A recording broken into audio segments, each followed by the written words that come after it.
ውብ ሴት ባየህ ጊዜ እግዚአብሔርን ለምን ውብ አድርጎ ፈጠረ ትላለህ እንዴ ይላል። ታዲያ ምንድነው ማለት ያለብህ? የራስህን ፈቃድ ተቆጣጠር እንጂ እግዚአብሔር ለምን ውብ አድርጎ ፈጠረ ትላለህ እንዴ? ብረቱ ላይ ሄደህ እጅ ቢቆረጥ እግዚአብሔር ለምን ብረት ፈጠረ ትላለህ? ራስህ ባለማስተዋል ተቆርጠህ ማለት። ሰይጣንን የሚቀልድብን በምንድነው ካላችሁ በፈቃዳችን ነው። አሁንም ቢሆን በዚህ ዘመን የተሳሳቱ ስብከቶች አሉ። ሰይጣን ማንኛውም ሰው ላይ አለ የሚል ስብከት የለም። ሰይጣን ማንኛውም ሰው እየገዛው ነው፣ አይገዛውም። ነፃ ፈቃድህን ከተጠቀምክ ሰይጣን አይገዛችሁም።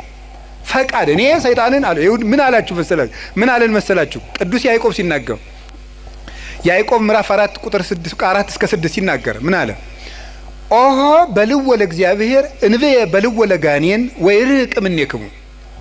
እግዚአብሔርን እሺ በሉት ጋኔንን እምቢ በሉት ከእናንተም ይርቃል ይላል። እግዚአብሔርን እሺ በሉት ጋኔንን እምቢ በሉት ከእናንተም ይርቃል። ሰይጣንን እምቢ በማለት ማራቅ ይቻላል። አልፈልግም በማለት በፍላጎታችን ሰይጣንን አለማቅረብ እንችላለን። በፍላጎታችን